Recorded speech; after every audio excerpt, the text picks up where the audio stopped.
Smart phone வருகைக்கு பின் உள்ள கிறிஸ்துவ குடும்பத்தில் ஏற்படும் மாற்றங்களை குறித்து ஒரு சிறிய கண்ணோட்டம்.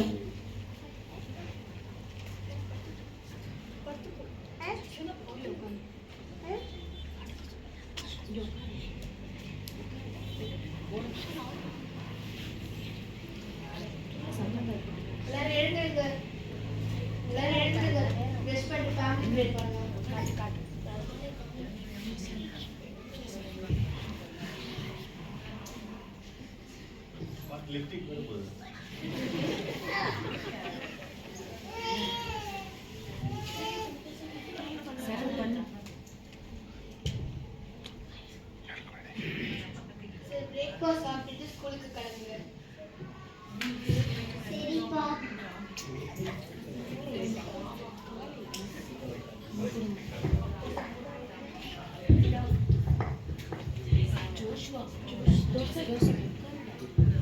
நிவேதா, நிவேதா டைம் ஆயிடுச்சு பாரு, எழுந்திரி. காலையிலே டென்ஷன் ஆக்குறீங்க. நைட்டெல்லாம் ஃபோன் பார்த்து கண்ணெல்லாம் எரியுது. கொஞ்ச நேரம் படுத்துட்டு வரையுங்க. என்ன மறுபடியும் தூங்கிட்ட? டைம் ஆகுதுன்னு சொல்றேன். பசங்க எல்லாம் ஸ்கூலுக்கு கிளம்பணும். எழுந்து சீக்கிரம் எல்லாரையும் எழுந்து கிளப்பு. இதே வேலை. ஜாய் எந்திரா. ஜனனி எழுந்து. ஃபோன்ல வேற மெசேஜ் வந்துனே இருக்கு.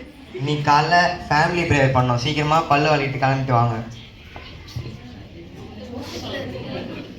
பல்லு வளர்க்கும் போது கூட ஃபோனை பார்த்து தான் பல்லு வளர்க்குறீங்க. அப்பதான் பல்லு வளர்க்குறீங்க. எனக்கு தெரியும், நீங்க போங்க.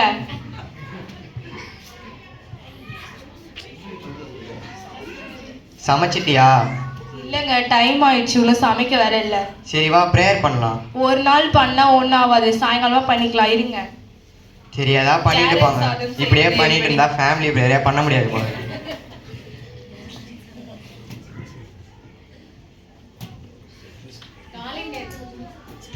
காலை நேரம் வந்து இப்போ நீங்கள் பார்த்தீங்க, செல்ஃபோன் பார்த்துட்டு தூங்குறதுனால லேட்டாக எழுந்திரிக்கிறதுனால இவங்க புதுசாக செல்ஃபோன் அந்த குடும்பத்தில் அந்த ப்ரேயர் வந்து மார்னிங் ப்ரேயர் மிஸ் ஆகுது. அதே மாதிரி இப்போ ஈவினிங் டைம் எப்படி என்ன பண்ணுறாங்க அப்படின்னு சொல்லி இப்போ நீங்கள் பார்க்கலாம். இப்போ நல்ல பிஃபோர் செல்ஃபோன் வந்து பார்த்தீங்கன்னா அவங்க அப்பா வேலையிலேருந்து வரும்பொழுது எப்படி அவங்க ரிசீவ் பண்ணுறாங்க, அவங்க ஃபேமிலி மெம்பர்ஸ்லாம் எப்படி இருக்காங்கன்னு பாருங்கள். ஆஃப்டர் செல்ஃபோன் வந்ததுக்கப்புறம் அவங்களோட ஈவினிங் டைம் எப்படி ஸ்பெண்ட் பண்ணுறாங்கன்னு இப்போ பாருங்கள். நான் வந்துட்டேன் ஜாய்ஸ். அப்பா வந்துட்டாரு. என்ன பண்ற ஜாய்ஸ்? படிச்சுட்டு இருக்காப்பா. அம்மா சொல்லி கொடுத்துட்டு இருக்காங்க. நீங்க போய் ஃப்ரெஷ் அப் ஆயிட்டு ரெஸ்ட் எடுங்க. நான் உங்களுக்கு காஃபி எடுத்துன்னு வந்து தரேன். சரிதா பேக்.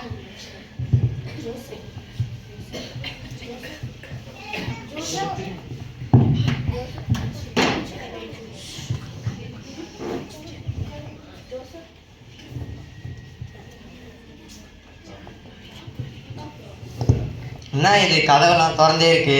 நிவேதா, கதவெல்லாம் திறந்து போட்டு என்ன பண்ற? வந்துட்டீங்களாங்க? அதுக்குள்ளே இவ்வளோ டைம் ஆயிடுச்சா? வாங்க வாங்க. எனக்கு ஒரே தலை வலிக்குது. ஒரு காஃபி போட்டு தரியா? இருங்க, நானே டென்ஷன்ல இருக்கேன். ஏன் அப்படின்னா டென்ஷன் உனக்கு? இந்த பக்கத்து வீட்டு மாலா என்னோட அதிகமா போட்டோ போட்டு லைக்ஸ் ஆகிட்டா. எனக்கு ஒரு லைக்ஸ் கூட வரல. ரொம்ப தலைலாம் வலிக்குது எனக்கு. இதெல்லாம் ஒரு பழப்பா உனக்கு? சரி, பசங்க எல்லாம் என்ன பண்றாங்க? அங்கதான் இங்கே இருப்பாங்க. ஜனனி, என்ன பண்ற? ஸ்கூல்ல ப்ராஜெக்ட் கொடுத்தாங்கப்பா. அதை எப்படி பண்றதுன்னு பாக்குறேன். ப்ராஜெக்ட் பண்றேன்ட்டு ப்ராஜெக்ட் செய்யறதுக்கான பொருள் எதுவுமே வச்சிடல. ஆனால் ப்ராஜெக்ட் செய்யறது மட்டும் சொல்ற. ஏதாவது பண்ணு. உங்க அண்ணன் என்ன பண்றான்? அவன் எங்கேயாவது கடுப்பான். ஜோயல், ஜோயல்னா எப்போ பார்த்தாலும் ஃபோனே வச்சுட்டு இருக்கிற. அட யாரா இது? ஏய், நான் தாண்டா வந்துக்கிறேன். ஓ அப்பா, எப்பப்பா வந்தீங்க? இப்போதான் வந்தேன். எப்போ பார்த்தாலும் கையில் ஃபோனே வச்சுன்னு இருக்காது. சீக்கிரமாக ஃபோனில் எடுத்து வச்சுட்டு படி, புரியுதா? நிவேதா, காஃபி போட்டியா? இருங்க, போடுறேன். நீ ஒன்றும் போடவே தேவையில்ல, நான் ஸ்விக்கிலே ஆர்டர் பண்ணிக்கிறேன். போடுறதும் போடுறீங்க. எனக்கு ஒரு டீ போட்டு பசங்க ஏதோ ஸ்நாக்ஸ் கேட்டாங்க, அவங்க சேர்த்து போட்டு. இப்படியே என் காசுலாம் கறியாயிடும் போகுது. வர வீட்டுக்கு வரது எனக்கு பிடிக்கல. இதெல்லாம் ஒரு குடும்பமா? சரி.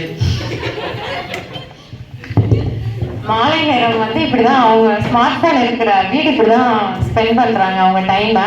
இப்போ நைட் டைம்ல வந்து என்ன நடக்குதுன்னு பாருங்க. எப்படி நைட் ப்ரேயர் வந்து மிஸ் ஆகுது அப்படின்னு சொல்லிட்டு நைட் டைமோட இதை பாருங்க.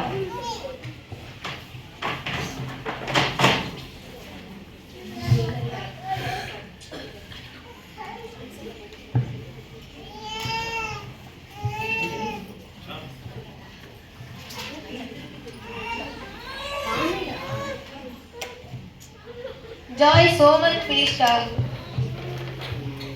Finishப்பா. நானும் சமையல் செஞ்சு முடிச்சிட்டேன். வாங்க ஃபேமிலி ப்ரேயர் பண்ணலாம்.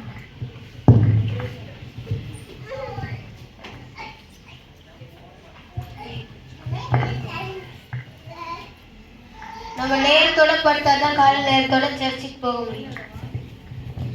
சரிப்பா. இப்போ ஸ்மார்ட் போன் இருக்கிற குடும்பத்தோட நைட் டைம் எப்படி இருக்குன்னு பாருங்க.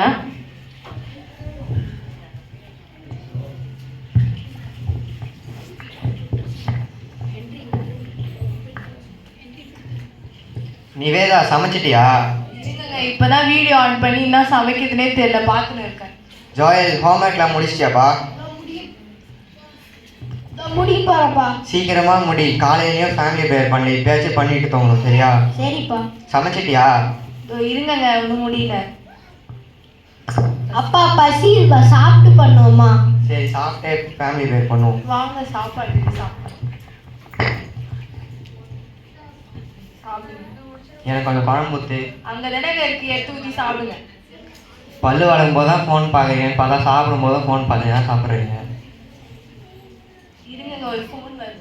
எங்கே போகிற? சாப்பிட்டு போ. இருங்கங்க, பேசிட்டு வரேன்.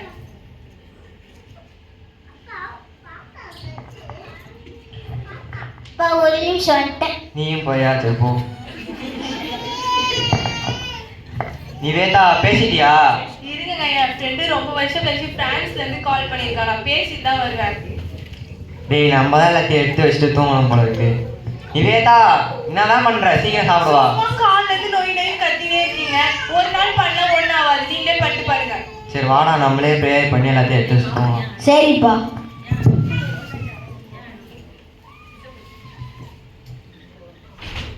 சண்டே மார்னிங் இப்போ எப்படி காலையில் அவங்க சர்ச்சு கிளம்புறாங்க அப்படின்னு சொல்லிட்டு இப்போ பார்க்கலாம்.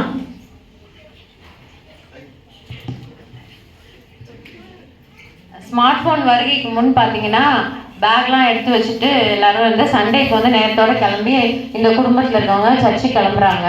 இப்போ ஸ்மார்ட் ஃபோன் வருகைக்கு அப்புறம் இவங்க எப்படி கிளம்புறாங்கன்னு நீங்கள் பாருங்கள்.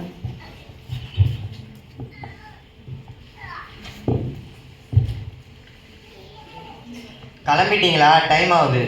போலாங்க. என்ன கையில் எதுவுமே வச்சுல, ஃபோன் மட்டும் தூக்கின்னு வந்துட்டீங்க அப்படியே. அப்பா நீ இன்னும் அப்டேட் ஆகல. பாட்டு வசனம் எல்லாம் ஃபோன்லேயே டவுன்லோட் பண்ணி வச்சிருக்கப்பா. எதுக்குப்பா வேஸ்ட்டாக பேக்கில் தூக்கிட்டு போகணும்? அப்போ சர்ச்சில் வாசிக்க சிறந்த புஸ்தகம் பாட்டு பாட சொன்னால் நம்ம எதடா போய் காமிக்கிறது? இதுக்கு தாங்க இந்த சர்ச்சுக்கே போவேனான்னு சொல்கிறேன். இப்போலாம் வந்து கையை தூக்கி மட்டும் பாடுற மாரி சர்ச்செலாம் வந்துச்சு. ஸ்க்ரீன்லேயே பாட்டு எல்லாம் ஷோ ஆகிடும். இதுக்கு தான் இந்த சர்ச்சுக்கே வேணான்றேன். பாட்டு பைபிள் அது மட்டும் இல்லாமல் நோட்டு பென்னு பேக்லாம் நம்ம எடுத்து போகிறதுக்கு என்னப்பா நம்ம ஸ்கூலுக்கா போகிறோம்? என்னதான் பைபிள் 2000 வருஷத்துக்கு முன்னாடி பழசாக இருந்தாலும் அதில் இருக்கதான் இப்போ வரைக்கும் நடந்துட்டு இருக்குது. அதனால் நம்ம செல்ஃபோனுக்கு கொடுக்குற டைம் விட அதிகமாக ப்ரேயர் பண்ணுறதுக்கும் பைபிளுக்கும் தான் டைம் ஸ்பெண்ட் பண்ணோம். நம்ம இப்போலாம் ஸ்டைலுன்னு நினச்சிக்கிட்டு ஃபோனு இது பேக் பைபிள்லாம் வீட்டிலே வச்சுட்டு வந்துடுறோம். ஆனால் அப்படி செய்யாமல் எல்லாத்தையும் நம்ம வந்து சர்ச்சுக்கு எடுத்துகிட்டு வரணும். இப்போ நம்மளை பைபிளை சுமந்தாதான் பிற்காலத்தில் நம்மளை வந்து பைபிள் சுமக்கும். If you carry the Bible when you young, the Bible will carry when you volt.